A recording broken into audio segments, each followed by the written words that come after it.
हाय उधर देखो उधर। मुझे लगता है कि 2009 में राहुल जी के नेतृत्व में राहुल जी सांसद भी थे, हमने सरकार भी रिपीट की, लेकिन एक बीजेपी के अघोषित पिट्ठू टाइप व्यक्ति अन्ना हजारे जी आए, पूरे देश को गुमराह किया। और जिस तरह से अन्ना हजारे ने पूरे देश को गुमराह करके, उसमें केजरीवाल और पूरी टीम शामिल थी, देश को डिस्ट्रैक्ट किया। और उसके बाद से बीजेपी ने तमाम संवैधानिक संस्थाओं को अपनी मुट्ठी में ले लिया। आज जिस देश के अंदर चीफ जस्टिस ऑफ इंडिया को जूता फेंक के मारा जाता हो और फिर विकसित भारत की बात की जाती हो तो बड़ा दुर्भाग्य। 2024 की बात कर लें, आज महाराष्ट्र हो रहा है। 2024 में एक साल पहले ही हमारे सांसद ज्यादा थे बीजेपी से। तो इस समय का फेर होता है, सबको देखना होता है कि किसने क्या डिलीवर किया, किसने क्या नहीं किया। आज तो बहुत बड़ी बड़ी बातें अभी चल रही हैं कि भाई विकसित भारत में पता नहीं क्या क्या होगा। मैं तो केवल ये पूछता हूं, 10 दिन हो गए अंकिता भंडारी के केस में सीबीआई की रिकमेंडेशन हुए। पूरे हिंदुस्तान में किसी ने वो चिट्ठी देखी हो तो जरूर बताइएगा। केवल मुद्दों से डेविएट करना। सीबीआई जांच चल रही है नहीं चल रही है? सुधांशु जी, एक स्पेसिफिक सवाल अंकिता भंडारी, सीबीआई की कोई कार्रवाई हो रही होगी, किसको किया गया तो आपको बताया जाएगा। नहीं, वो स्टेट गवर्नमेंट सीबीआई को करती है। अरे कैसे, क्या बात आपको पता है क्या? आप टाइमलाइन तो सेट कीजिए, कब तक जांच की रिपोर्ट आएगी? आप सांसद हैं, स्टेट गवर्नमेंट सेंटर को लिखी है। कितने दिन लग गए सर उसको सीबीआई रिकमेंडेशन के लिए? इनके अंदर जो अब मैंने टर्न पे बोलिए भाई साहब, शर्म आनी चाहिए आपको। इनके अंदर बौखलाहट इसलिए होती है कि जब सीबीआई कहता है कोर्ट से कि जो स्टेटस रिपोर्ट है ये किसी पॉलिटिकल एग्जीक्यूटिव को शेयर नहीं की जाएगी और ये हलफनामा देती है, उसके बाद सुनिए सीबीआई कहती है कि नहीं, पीएमओ के अधिकारियों ने बुलाया था और उसके बाद रिपोर्ट देखकर उसमें संशोधन किए 2G केस में, और तभी सुप्रीम कोर्ट ने बोला था कि CBI is a cage parrot. आप अपने जमाने के हिसाब से बोल रहे हैं, इसलिए उस विषय को छोड़िए। 2G में और कोलगेट में जिनके ऊपर 1,76,000 करोड़ के घोटाले के आरोप लगाए, सबको बरी कर दिया इन्होंने। जनता माफ नहीं करे। जनता के मुद्दों को पकड़ना पड़ेगा। युवाओं के ढेर सारे मुद्दे हैं, आपको भावनात्मक तौर पर कोई भले लिस्ट गिनाए, जब काम होता हुआ दिखता है तो पब्लिक उसके साथ जुड़ती है, चाहे वो जो सरकार, चाहे वो जो नेता रहा हो। हाँ, नितिन नवीन के बनने से मैं फिर कह रहा हूं, ये डिबेट जब लोग देखेंगे तो उनको लगेगा कि जो मोदी जी ने लाल किले से 1 लाख युवाओं को कहा था मेरी भी जगह है क्या, वो गुंजाइश बनी। मैं 1 घंटे से गेस्ट रूम में बैठा हुआ था, मैं पहले आ गया था। मैं केवल ये कहना चाहूंगा, नितिन नवीन ने केवल मोदी जी के ट्वीट्स को रीट्वीट करने के अलावा कोई काम नहीं किया। ट्विटर से थोड़ी देश चलता है ना, पार्टी चलती है। सोच कहीं तो सोशल मीडिया पे नजर आएगी कि युवाओं सोच नहीं उन्होंने कभी दिखाई और आपने उनको अध्यक्ष बनाया। शब्द नहीं है पॉल्यूशन के ऊपर, एक अंकिता भंडारी के ऊपर नहीं है। इनका आरोप है कि आप कठपुतली अध्यक्ष ला रहे हैं, यही कहना चाह रहे हैं ना आप? बिल्कुल पूरी तरह से पर्ची वाले कठपुतली अध्यक्ष। और मैं पूछना चाहूंगा कि उनका चुनाव कैसे हुआ, उसका तरीका बता दीजिए। हाँ, उनका चुनाव का जो इलेक्टोरल कॉलेज है वो 5,708 लोगों का है, जिसकी लिस्ट भाजपा कार्यालय में लगा दी गई है। आपकी तरह नहीं कि सितंबर 2022 में आपके 20 नेताओं ने लिखा था कि 28 पीसीसी से जो लिस्ट आई है, भैया वो बता तो दो कि खड़गे जी में कौन करेगा, और नहीं बताई गई थी। अच्छा। हमने कर्नाटक में किया, किसानों को 0% इंटरेस्ट पे 1 साल के लिए लोन देने का काम किया। हम उत्तर प्रदेश में आए, जब कल्याण सिंह जी पहली बार बने, हमें स्पष्ट बहुमत मिला, लॉ एंड ऑर्डर एकदम शानदार होके हो गया। आप करके दिखाइए लोगों के सामने कि साहब मेरे पास स्टेट में पावर है, मॉडल है। गुजरात सोशल इंडिकेटर्स में आज भी 13वें, 14वें, 15वें स्थान पर है। इंडस्ट्रियली और इकोनॉमिकली गुजरात मोदी जी से पहले भी आगे था। गुजरात में 11 बड़े इंडस्ट्रियल एरिया एक भी मोदी जी ने नहीं बनाया। गुजरात एक पहला ऐसा राज्य है जिसके अंदर एक भी मेडिकल कॉलेज, मैं अपनी बात रिपीट करता हूं, एक भी मेडिकल कॉलेज सरकार का नहीं। केवल एक 2008 में भुज में अटल बिहारी वाजपेयी जी ने शुरू किया था, करवाया था उस समय पर, वो भी बंद पड़ा हुआ है, वो भी अडानी को दे दिया गया है। गुजरात पहला राज्य है कि 12,000 करोड़ रुपए का केवल कर्जा था, आज 5.5 लाख करोड़ का कर्जा है, और सारा मैक्सिमम जो है वो मोदी जी के समय पर लिया गया। इन्होंने किसानों की बात की, हमने ऋण दे दिया, हमने ये कर दिया। एनसीआरबी के आंकड़े देखिए, किसानों की सुसाइड रेट बढ़ गई। अगर आपने बहुत अच्छा काम कर दिया था तो क्यों बढ़ गई? अब वापस आते हैं, मुख्यमंत्रियों की बात करते हैं। अच्छा, आपका कौन सा मॉडल चलाया जाए देश में? कौन सा मॉडल आपका दिखाएं, अभी पता चले। हमारा मॉडल एक राज्यों तक छोटा नहीं रहता है। जिस देश, अरे सुनिए ना भाई, अब सुनिए तो सही, अब सुनने की हिम्मत रखिए। जिस देश के अंदर सुई नहीं बनती थी, मोदी जी ने आकर चंद्रयान का रिबन काटा, वो कांग्रेस की देन थी। जिस समय पर कांग्रेस, अच्छा मुझे बताइए चंद्रयान किसमें बना था भाई, किसकी सरकार में बना था?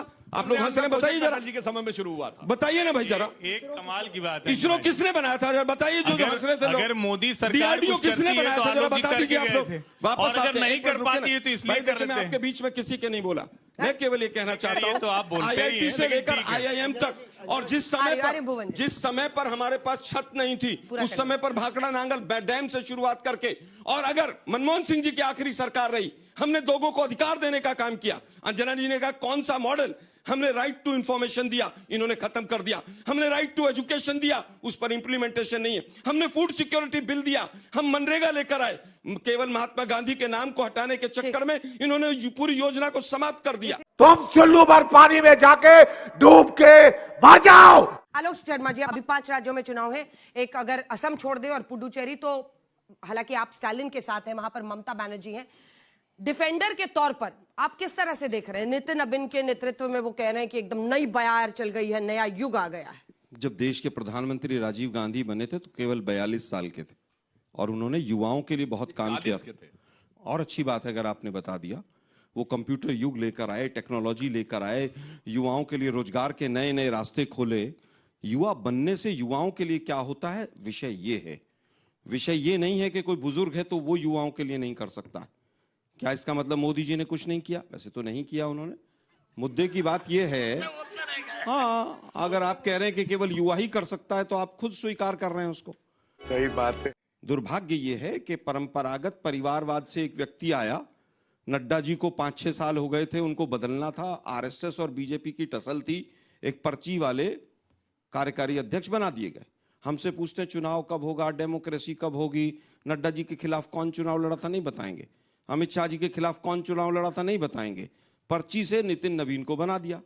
अब कह रहे हैं साहब ये तो बहुत विकसित भारत और पता नहीं क्या क्या, 92 रुपए पर डॉलर हो रहा है, विकसित भारत है। युवाओं की फीस नहीं जा रही है। लगभग 30 लाख लोगों ने 2014 के बाद पासपोर्ट सरेंडर कर दिया, ये विकसित भारत है। गोंडा में वहां पर हॉस्पिटल में चूहे कूद रहे थे अभी 4 दिन पहले, आपने सबने सोशल मीडिया पर देखा होगा। 200 पहली यूनिवर्सिटी में एक भी हिंदुस्तान की यूनिवर्सिटी नहीं है। तालियां बजाने से कुछ नहीं होता है, तो लेने के देने पड़ गए।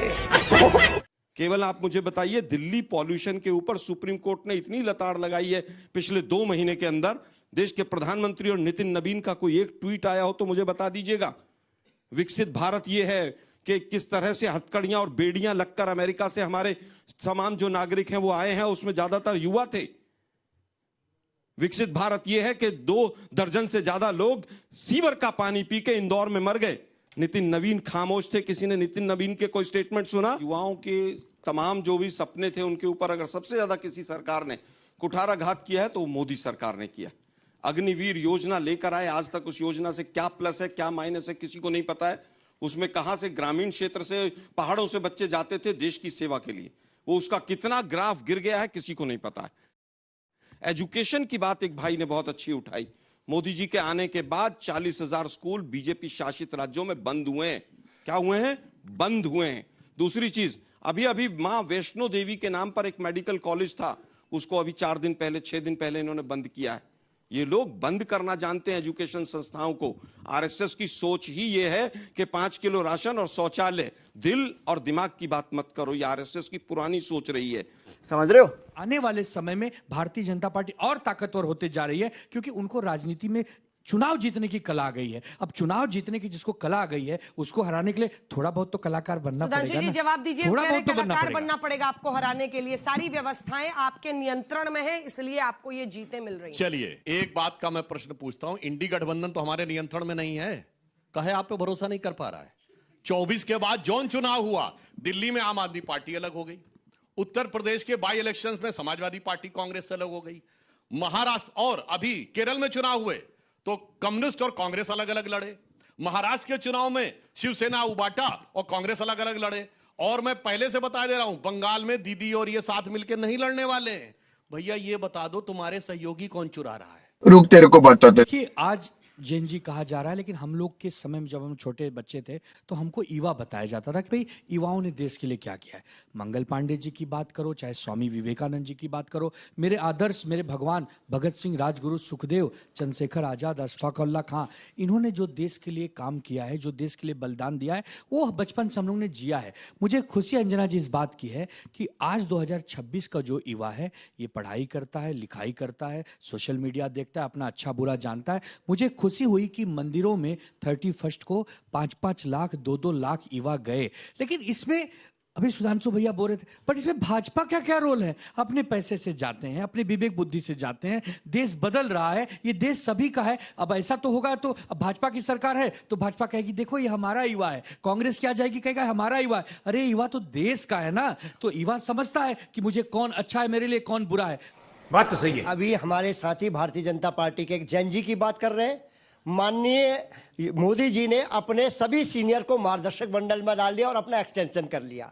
ये जैन जी की बातें इनकी कितनी एक दूसरे से मेल खाती है, देश और प्रदेश समझ रहा है। और पेपर लीक में जिस प्रदेश से मैं उत्तर प्रदेश से आता हूं, उत्तर प्रदेश रिकॉर्ड बना चुका है। 108 की जो महिलाएं थी हमारी पुलिस की, उनके साथ कैसा वो आंदोलन में थी, अपनी केवल वेतन संबंधी बढ़ाने के लिए आपने कैसा बर्ताव किया योगी सरकार की पुलिस ने, और ये पूरे देश के सामने पूरे प्रस्तुत है। और मैं आपको याद दिलाना चाहता हूं, यहां पर जितने छात्र छात्राएं बैठे हैं उनके सपनों को पूर्ण करने का काम अगर किसी ने करा तो मेरे नेता माननीय अखिलेश यादव जी ने करा। याद है आपको, लैपटॉप बांटने का काम किसने करा सबसे पहले इस देश में? माननीय अखिलेश यादव जी ने करा। और कोरोना काल में मैं कहना चाहता हूं, यह जीविका का साधन बना, रोजगार का साधन बना, हर लड़के लड़की को उन्होंने लैपटॉप देने का काम करा। यह हमारे नेता की बात है। और रही बात उत्तर प्रदेश में इनकी नफरत की राजनीति का अंत किसने करा? भारतीय जनता पार्टी का, वो माननीय अखिलेश यादव जी ने करा।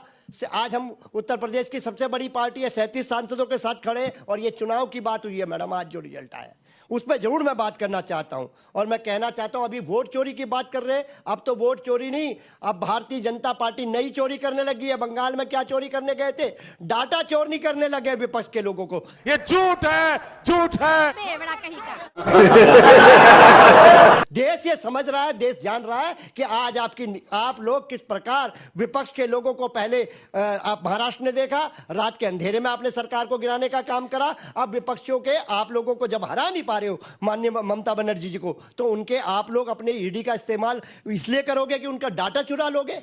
कितना गिरोगे सत्ता के लिए? ये देश समझ रहा है, ये युवा समझ रहा है। इतना भी नहीं गिरिए कि कल को आपको अपना शीशे में चेहरा देखे भारतीय जनता पार्टी तो आपको हंसी आने लगे। और बात 1.5-2 साल की जो रस्सा कसी चली है इनके राष्ट्रीय अध्यक्ष के लिए, कैसे आज इनके जो वैचारिक परिवार है, जो इनका मात्र संगठन है आरएसएस और बीजेपी के बीच में कैसे मुद्दे पे आप आए हैं? ये भी देश देख रहा है, ये भी देश देख रहा है। इतना छोटा पहले कभी नहीं अध्यक्ष हुआ। बन गए हैं तो कोई भी नौजवान इसमें से एस्पायर कर सकता है कि वो भारतीय जनता पार्टी का अध्यक्ष बन सकता है, पहली बात।